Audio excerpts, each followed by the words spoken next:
Welcome to the Do Good X podcast, a sanctuary from the entrepreneurial grind. Hosts Kimberly Danielle and Stephen Lewis, advocates for impactful entrepreneurship, guide you on the path where purpose meets business. Join us to slow down, reconnect, and explore the challenges of under-resourced entrepreneurs, uncovering the unique journey of building businesses that make a difference. Now, your host.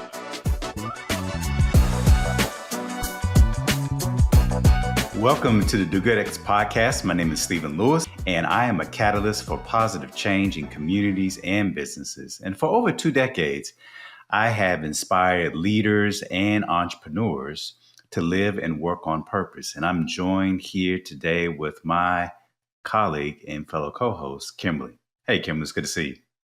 Hey, Stephen. Good to see you as well. And hello to everyone who is tuning in. My name is Kimberly Danielle, and I am a communication strategist, a community builder, and a coach who comes from generations of faith-driven leaders and entrepreneurs who believe that our purpose should drive us to contribute to the common good. And I am excited and look forward to our conversation today. Today, we have Alisha L. Gordon joining us. Alisha is an awarded teacher, faith leader, and social strategist whose work intersects with social advocacy and culture. She is founder and executive director of The Current Project, a nonprofit organization committed to closing the social and economic gaps for Black single mothers, using the intersection of strategic programming and policy to lengthen the runway for thriving. And under her leadership, the organization has emerged as a leader in bridging the stories and needs of Black single mothers across the country, raising nearly $1 million for its programming and gaining the support of Pink Cornrows, the Wayfarer Foundation, the New York Liberty, the Pearl Milling Company, Share Our Strength, and City Fund. Prior to The Current Project, she served as executive minister of programs at the historic Riverside Church in the city of New York, where she led innovative strategic programming for the 2,000 plus member congregation. She also served as director for faith-based initiatives for national and citywide political campaigns, including Michael Bloomberg's presidential campaign in 2020 and Maya Wiley's historic mayoral race in the city of New York in 2021. Alisha was recently awarded the prestigious Time Lock Innovative Leader Award, the On the Horizon Award from the North Manhattan Alumni chapter of Delta Sigma Theta Sorority Incorporated, named Emory University's Distinguished Top 40 Under 40 in 2019, and has served on the alumni board of Candler School of Theology since 2022. And in 2023, if all of that was not enough, she was awarded a Distinguished Alumni Award for Faithful and Creative Leadership from the Candler School of Theology at Emory University, which is the highest honor bestowed upon the school's alumni. And I think you can probably see through all of the things that I've named that creative and faithful leadership that she reflects and embodies through all of her work. And not only is Alisha doing all of that, she is the mother to a college college junior, and she lives in Harlem with her beloved dog, Cookie. It is so wonderful to have you, Alisha, and good to be in conversation. It's been quite a while. Alisha is not new to Stephen or myself, and so we look forward to this conversation that we'll have with her today. Thank you for joining us. Thank you for having me. I was like, wow, I've done a lot. Yes, you have. You have.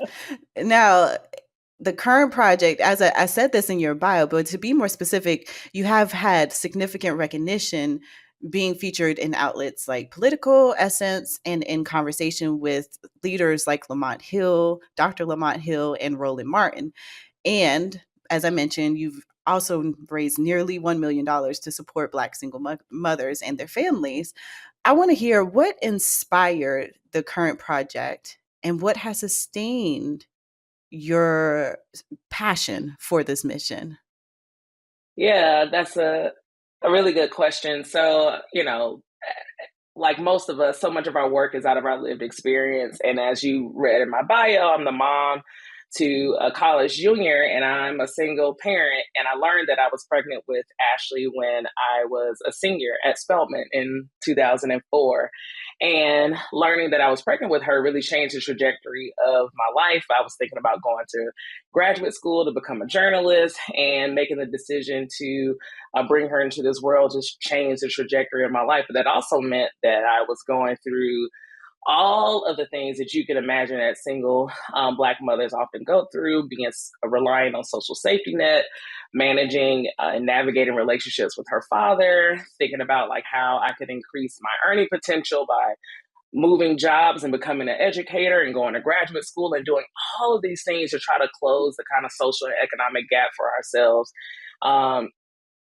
And so it's out of that lived experience of being relying on social safety net, knowing what it's like to face eviction, knowing what it's like to like make $1 out of 15 cents, understanding the importance of not only just reliance on social safety net, but reliance on the community of reliable others, like my friends and networks and communities, to be able to bring us to the place that we are in now really is the core and genesis story of the current project, thinking about how do we utilize not only community resources, but also thinking about how policy is really critical in sustaining the thriving of Black single mothers.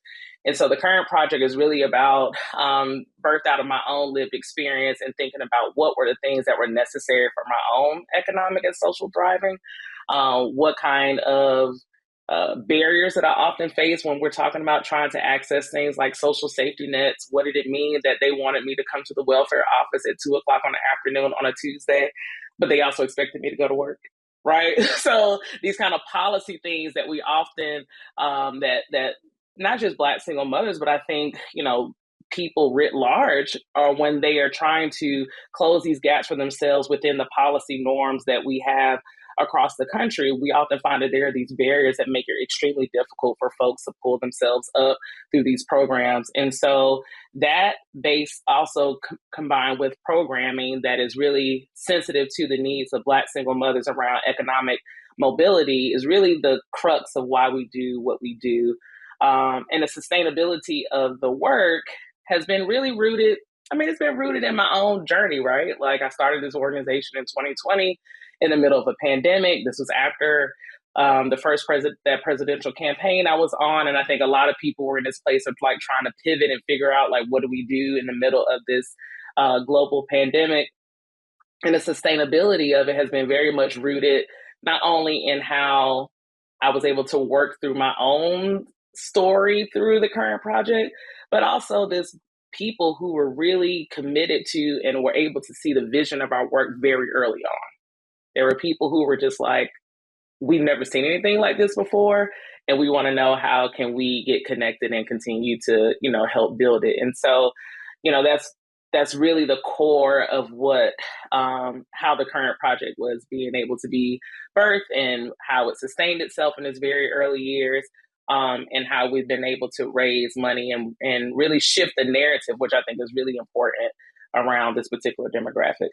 Well, you've been very successful in the last 4 years, given that you just started this in 2020. And I know that building a nonprofit and leading it comes with its own set of challenges.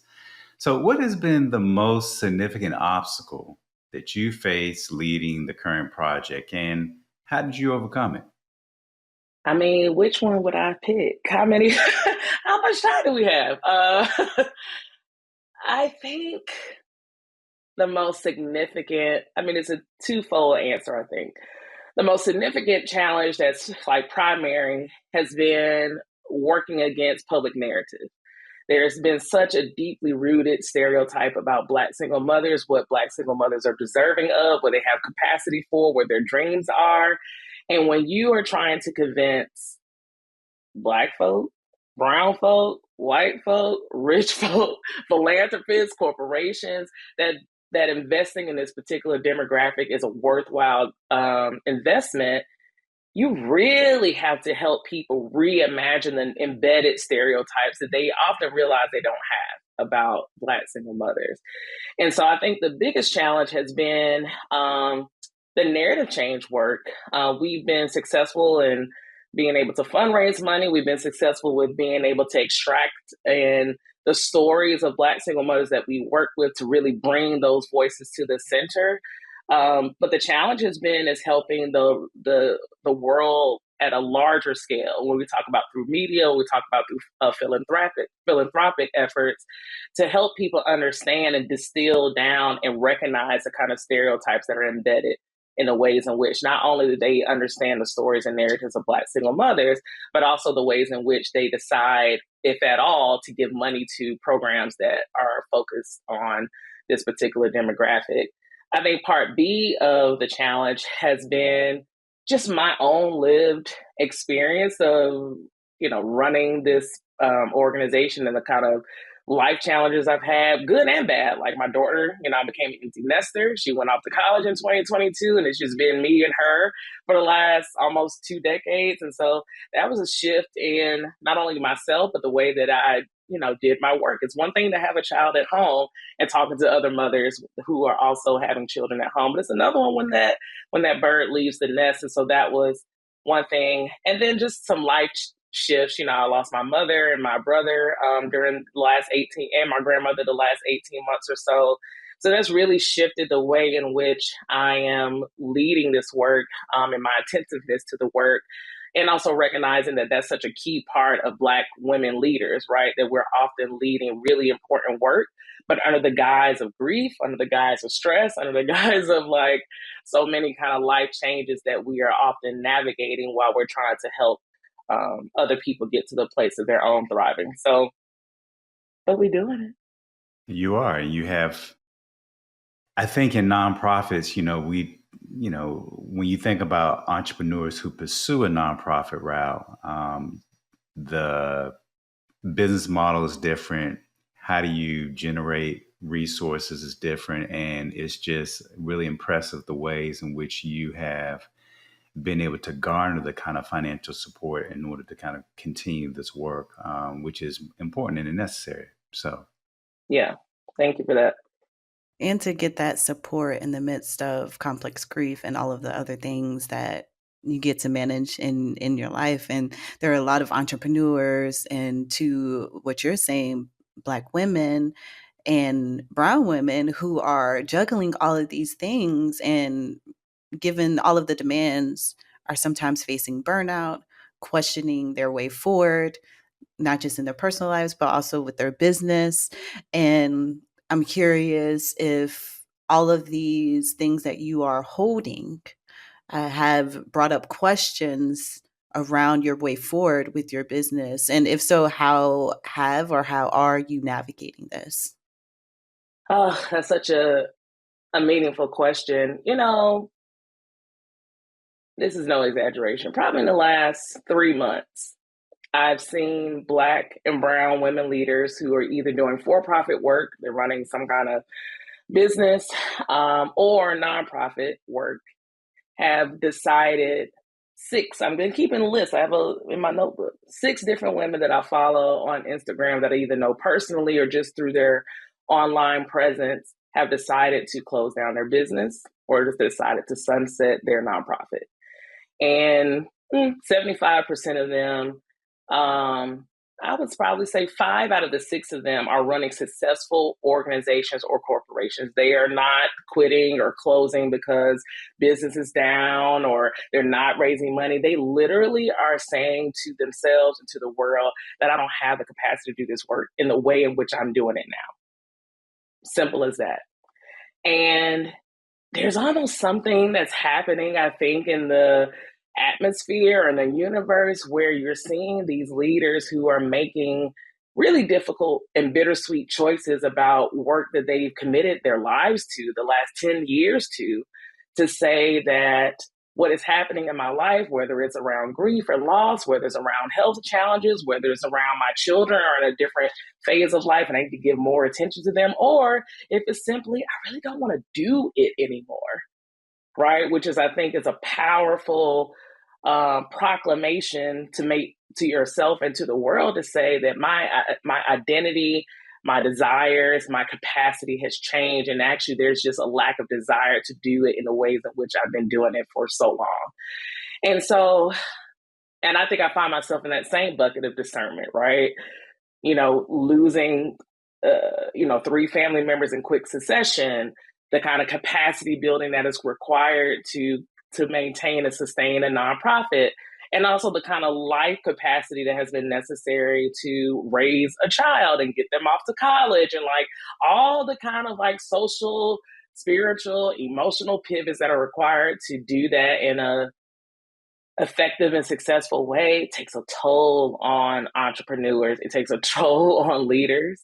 And so, I'm in a place of discerning that myself, but I raise that to say that I do think that there are many social entrepreneurs, nonprofit and for-profit people who are finding the courage to say something has shifted in my life, and I want to give real intention to attuning myself to the shift and being able to separate identity from the work to say, whatever the public fallout from this is what it is, but there's something happening in my life where I want to make real investment and attuning to what's happening with me.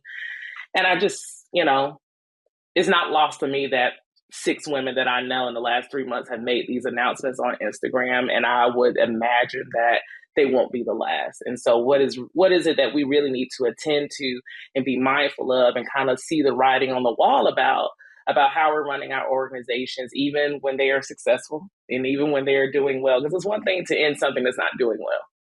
It's another thing to step away from something that is actually yielding fruit. And so it's just a note to kind of like put it on the wall as we kind of look at this trend of Black and brown leaders stepping away from their work because they need to attend to their own personal lives. So, Alisha, one of the things that your story makes me think about in the conversation that Kim and I have been having with entrepreneurs is this idea that, if entrepreneurship was easy, more people maybe go into it, but we oftentimes don't weigh the cost of what it costs to do and to pursue and to bring these visions, these callings to life institutionally.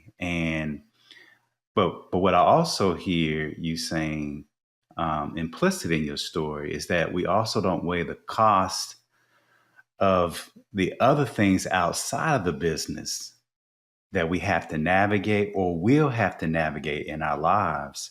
And oftentimes we say, hey, you need to build a team.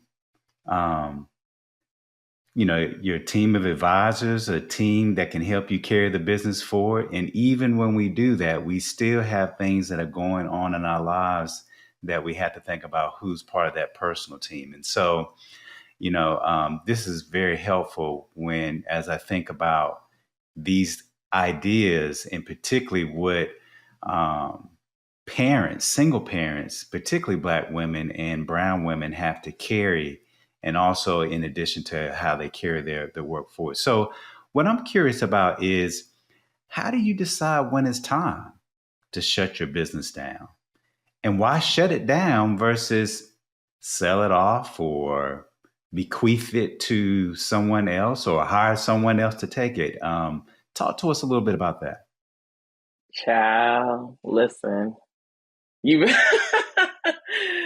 you better know God for yourself and listen to the Spirit. No, I think that there's people who have an entrepreneurial spirit either by gift or by force, because they had to work themselves into this role, are often so engulfed with the day-to-day of the work that the voice inside of all of us that has that knowing, that itch, that thing, we often ignore it. Not on purpose, it's simply because there's so many other external things that are being said and that we're focused on. And I think when you ask the question about how do you know, you just really know. I think for me, there was over the summer, just randomly sitting in my office, the same room, and there was a fleeting thought that said, I don't know if I want to do this like this anymore. And that was almost shocking to me because I'm like, this is my life's work. I love my work. But when I got that thought, that kind of went, I was like, ooh, what's that about? Right? And a few weeks go by and it kind of again, and I was like, now wait a minute. But in the busyness of, fundraising and summer stuff and all this kind of stuff, you just kind of like, oh, that's the enemy. That's something else. That ain't. But in reality, when I slowed down for a second and took inventory of the fleeting thought, I said, there's something to this. And I think when it's time, when you slow down for just a moment to attend to the fleeting thoughts and cross-checking them. Why am I feeling this way? What's coming up for me? And doing some real discernment, whether that's through your spiritual self or through a therapist, which is what I've been doing, to really investigate, like, what is this just exhaustion? Is just tiredness? Or is there really something here that I need to be mindful of about why these thoughts that I've often never had about my work are now showing up in this season of my life? And so I think that's it. And it's kind of it's a kind of an esoteric kind of response. Like there's no step 1, 2, 3. Like, but I think that is often the reason why we get to a place of burnout. It's because our bodies, as the book title says, our bodies are often keeping score. Our bodies know that we have extended beyond the shelf life of a particular season in our lives. And I think that there's some shame and embarrassment and some ego that's often wrapped up in us continuing to do things, even though we know in our bodies that we need to take a break. And so sometimes it's, to your question, do you bequeath it? Do you hire an ED? Do you bring in a new CEO? I think that that's options for a lot of people to be able to hand over the day-to-day to, another person. But I know for me and mine, I'm like, do I want to hand my baby over to, it's like do I really? Right? Because you can go one or two ways. You can hand it over to somebody and it falls to crap. And it's kind of like, oh my God. Or you can hand it to somebody and the ego blow is that it takes it to levels that you never imagined. Right? And we have to be honest about that kind of even that assessment. Like, is that something that we're willing to offer up? And so, people have to discern what the right thing is for them. And I think that there is, even for the current project, as we're discerning these things, I think they're a part of our works that I want to be legacy work. I want our policy and data research to live on forever. So how do we begin to kind of put that into the world? How do we begin to partner with other nonprofits and institutions to say, hey, we have this really great data bank about Black single mothers that may be useful to your work. How do we pass that off in really meaningful ways? But, the short answer is we got to slow down long enough to hear what our bodies and our spirits are telling us. And if we don't intentionally slow down, they'll slow it down for us. That's good. What it reminds me of is, it is a good word. What it reminds me of is the late legendary educator, Howard Thurman, who says there's so much rumbling that's going on inside your streets. So much rioting within you that I wonder if you can get still enough. Not quiet enough, but still enough to hear this fleeting thing that just ran across your mind, but it was something that you need to pay attention to. And I think that's countercultural to the entrepreneurial spirit, right? Because we go. Like that's what we are talking about, and what Thurman suggests is countercultural. And obviously Thurman was writing in a different time, a different era, right? But I think the principle of being able to be not silent, but still, it will tell us everything that we need to know. And we have to be willing to be countercultural because by design, and especially because of the work that you all are doing and elevating social entrepreneurs, people who understand that their work is deeply connected to the liberation and power of marginalized communities in particular, it is embedded in our ethos almost to to innovate and capacity to build around issues, right? But there's one thing about this experience as a social entrepreneur that has to be countercultural to the ways in which we do our work. And that is taking the opportunity to be still enough to hear what universe, what God, what body is saying to us, the rumblings to us.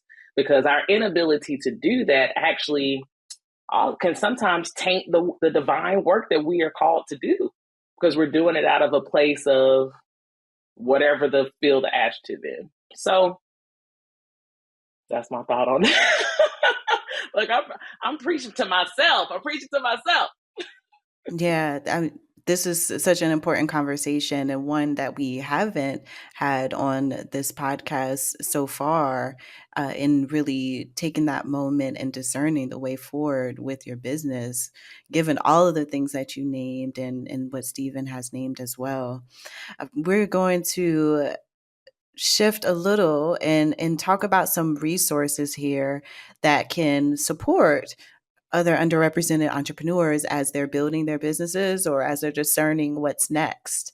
And I want to just start off with, what are 1 to 3 key resources or tools that you found instructive for building out the current project? And how can entrepreneurs leverage those tools, particularly as they are looking forward with their business?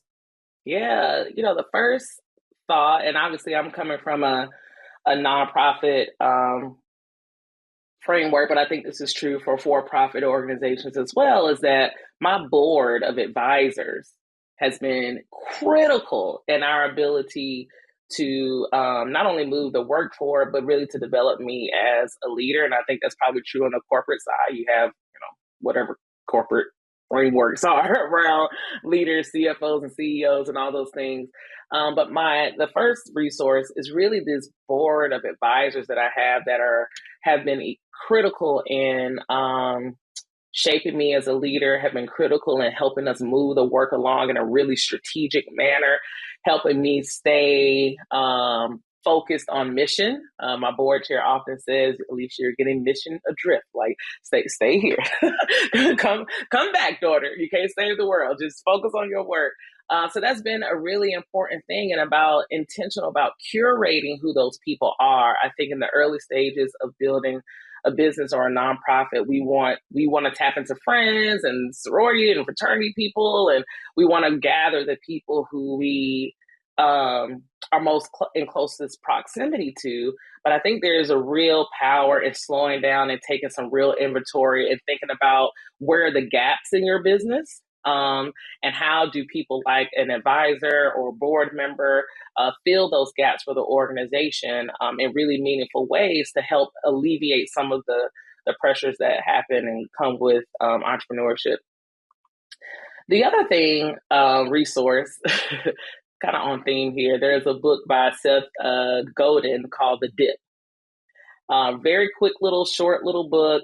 But over the last 4 years, I've read that book 4 times, because every time I feel like I'm in the throes of despair around leading this work, I go back to that book to almost do an exercise about, like, is this dip about external forces? Is it because I need to reimagine how I'm doing my work or the rhythms of my work? Do I need to be more strategic, or is there something greater? And over the last 3.5 years, it's been the former. It's just like, Alisha, you just need to figure out another way to do this. You're not working efficiently. So that book has been really helpful as a resource, because it's quick, it's accessible, and it does a really good job of snapping you out of these kind of proverbial dips to be able to make quick assessments about where the pivot needs to happen. Is it like external, or is it something that is deeper? And the third, I don't know.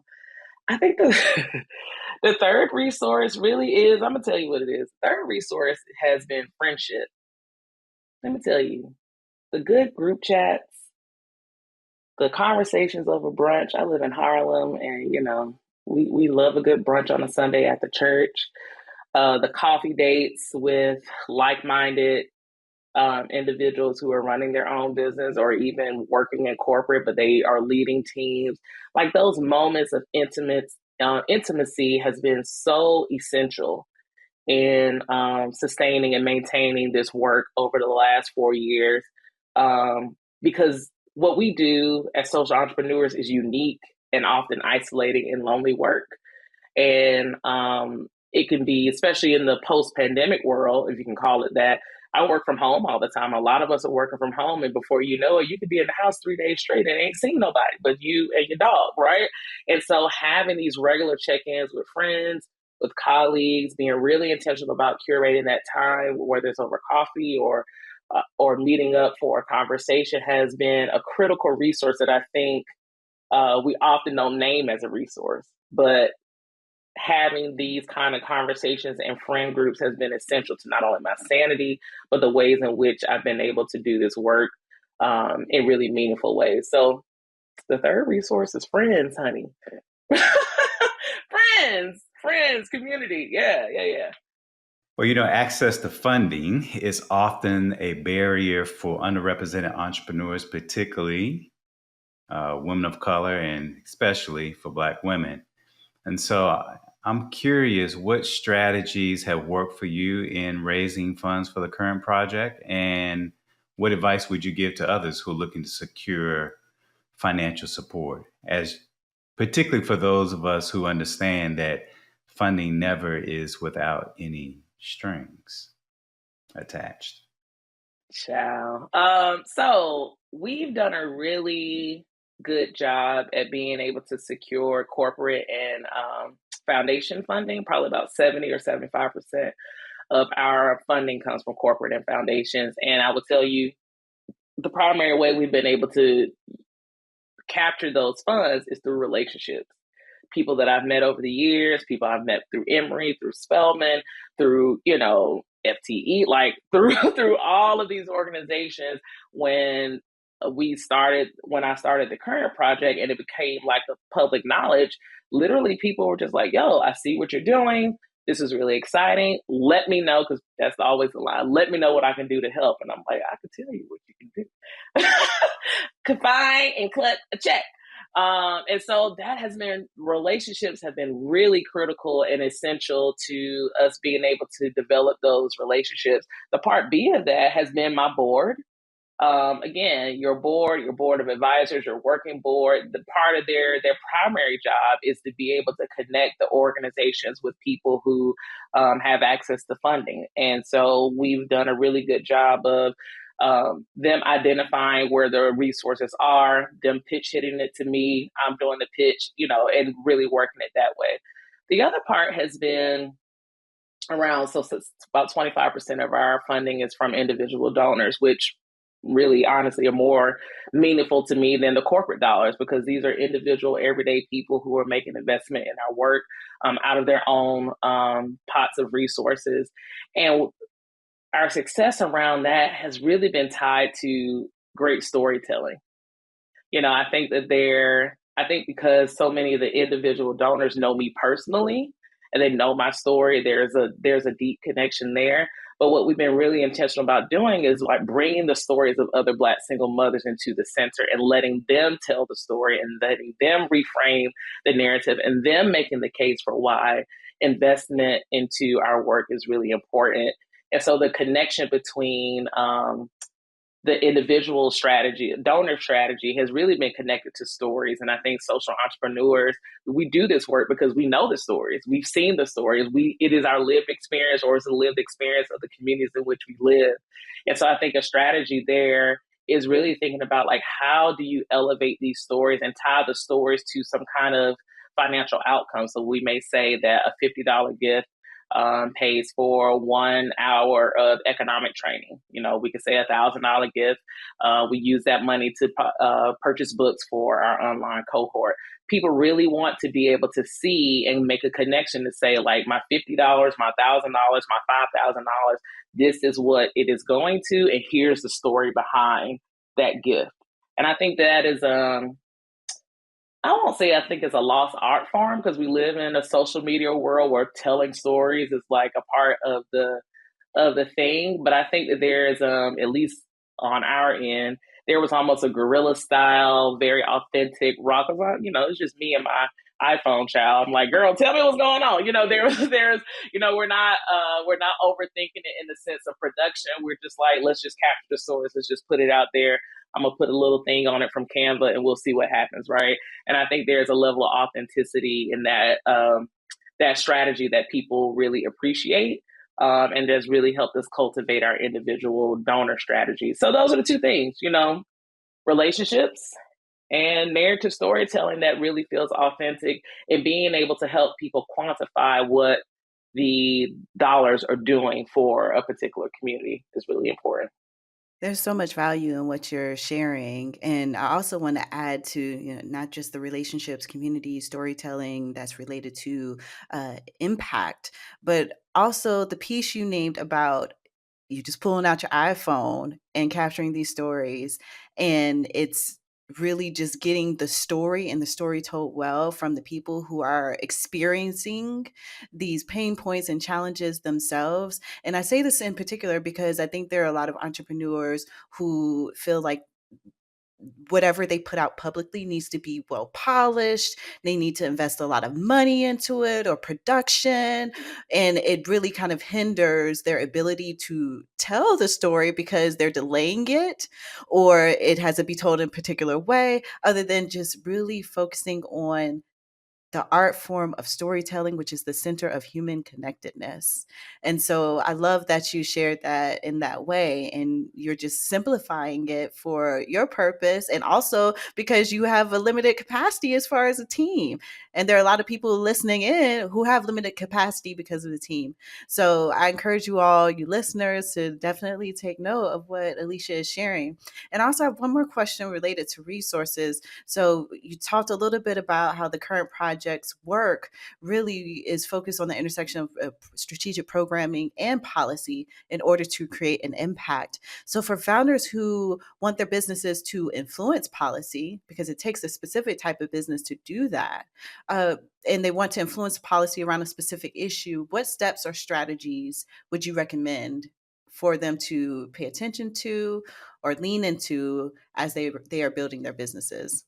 Ooh, this is exciting. Okay, so one of the things that the current project, I took a risk on doing with one of our funders. I asked the funder to make an investment to give us money, literally to survey Black single mothers across the country about their social and economic well-being. They were like, well, you really never did nothing like that before. I'm like, telling you, if you give me the money, we will do it, right? So to answer your question, I think the first thing that organizations and social entrepreneurs need to do is collect data. Data is so essential. It does not matter if you are running a coffee shop that hires, formerly incarcerated people. It does not matter what the business model is, but you should be collecting data on both demographic data, but also qualitative data. What are the stories? What are the anecdotes? What are the things? Because those are often the things, data is the thing that makes the case for policy change. I find that, when we're talking about things around like social and economic issues, when we talk about social safety net, access to SNAP, access to housing, we have been talking about these issues for 65 years, right? Many of the policies that shape the well-being and needs of marginalized people have been on the books for decades, and they have, the federal shifts have been very slow. But what we have found is not only the use, how data plays a role in being able to make a case that for those who are detractors from the issue, people who don't think that these issues need any attention, they can't deny data. I mean, they can. We see it all the time. But you can't deny what the data says about a particular demographic. You can't deny, right? And so I think that there's something that data does that stories are important. We just talked about that. But I think data solidifies the argument that we are often making about the need for shift in policies. People can often dismiss the stories of people. Oh, you're just making that up. That's it's an isolated incident. It's an isolated incident that Black single mothers who are out earning social safety net, but under earning to economically thrive exist. That's made up. But then we do a national survey and find that 77% of Black single mothers that we surveyed said they fall into that gap. So it ain't just something that I made up, right? So because we now have the data. So that's the first thing. I think the second thing is shifting, especially for social entrepreneurs who are, working in local communities or something like that, doing some kind of product-based service, is think about how your work and the data that you're collecting, whether it's statistical, qualitative, whatever it is, and how that shifts local and state policy. Oftentimes we shoot for the stars and try to shift federal policy. And I think that's critical and I think that's important. But when you talk about having leverage to be able to make real policy change, oftentimes faster than you can on the federal level, is to try to work with the city council right there in your city, right there in your neighborhood. Try to work with the state legislature, because you're actually probably able to move the needle a little further and a little faster than if you try to do federal, because people often forget that a federal change means it happens all across the country.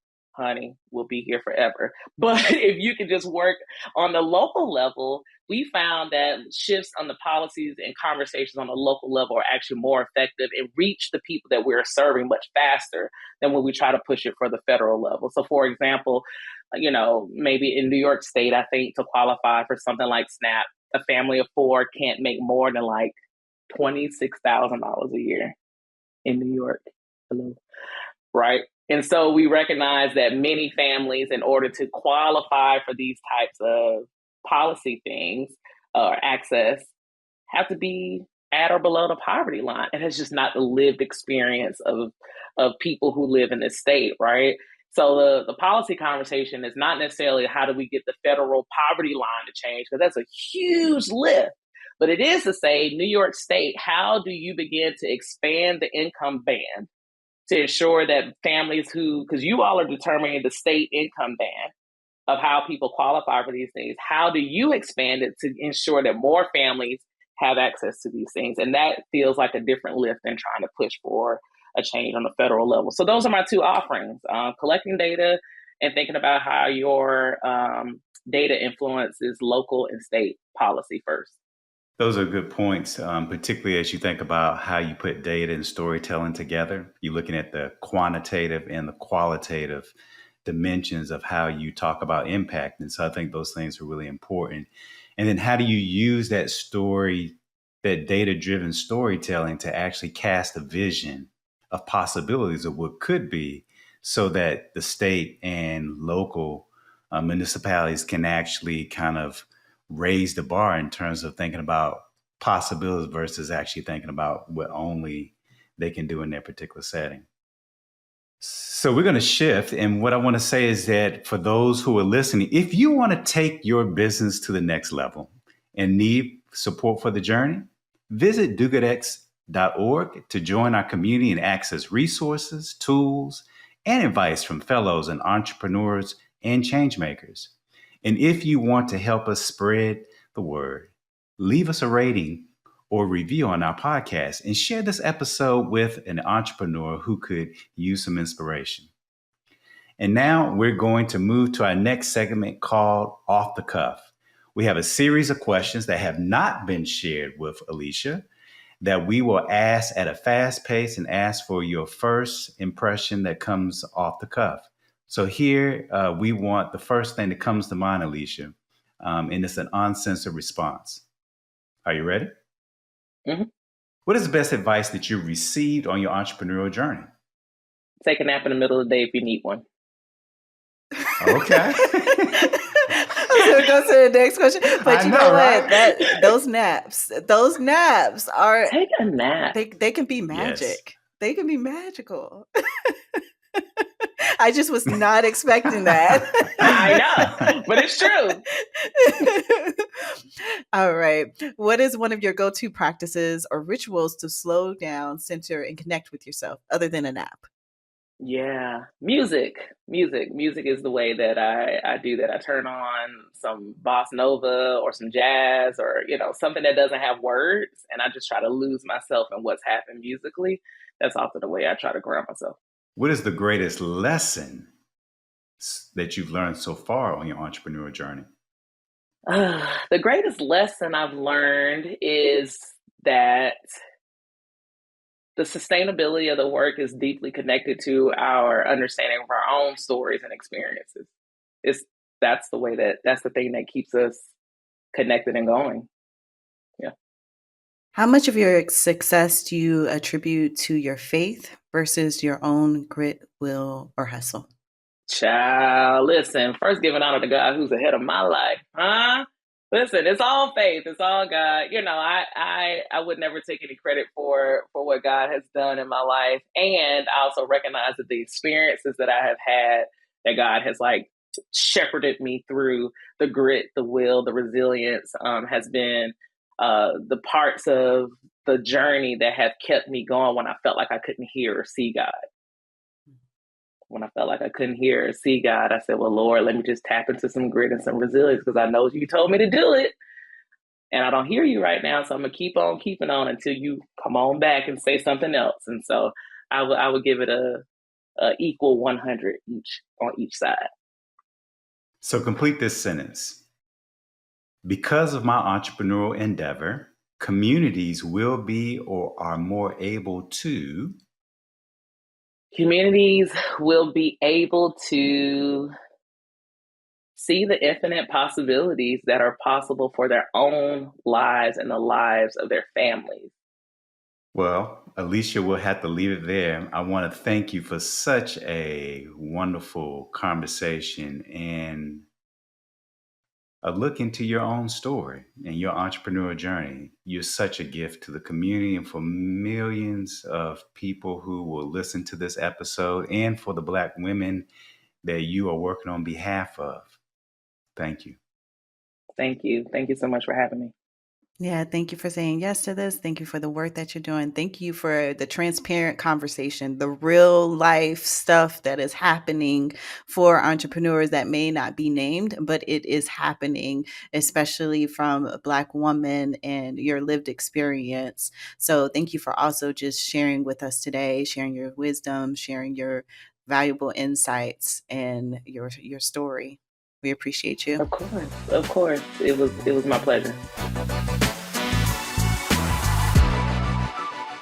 So, Stephen, what is one of your superpowers? We often ask our guests this, but thought that maybe today we'll just talk about our own superpower. So, what's one superpower that you have, or in other words, a gift that you believe you bring to the world? The art of asking questions. I think, I'm a curious person. And so I think that curiosity oftentimes gets catapulted or catalyzed in a question. And that question then allows me to kind of go down the curiosity rabbit hole around the different things I'm interested in, but also it helps me in the mentoring and the advising and coaching of entrepreneurs and leaders and what they're doing. So that curiosity kind of embodied in a question, I think is one of those superpowers that I bring to the table. What would you say about your superpower?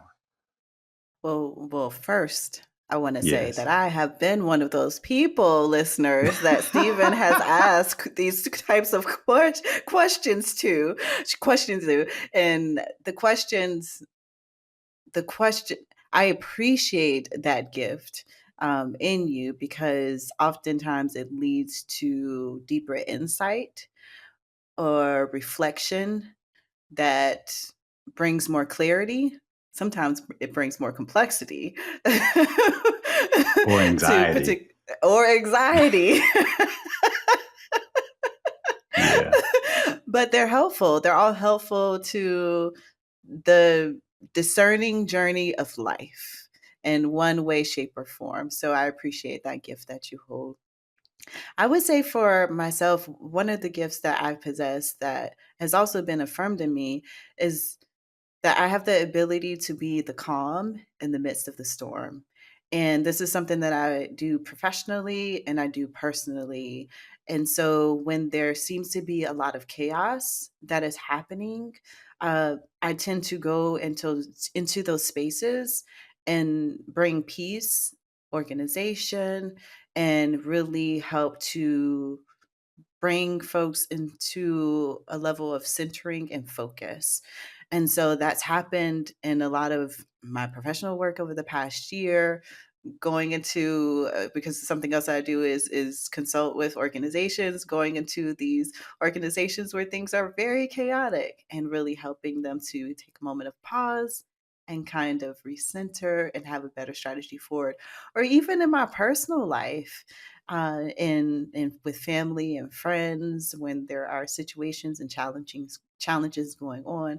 I remember one time between two family members, it was a big moment of tension in a very intense moment of grief.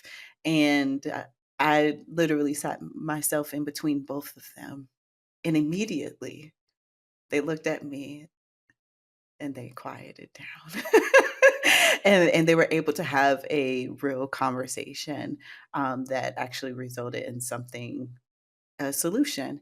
And so it's a gift that I am happy to really bring to other spaces and also bring to entrepreneurs who are experiencing storms within themselves or within their own businesses, and in the hopes that calming, centering oneself really can put them on the path that they are called to be and put their businesses on the path that it needs to be.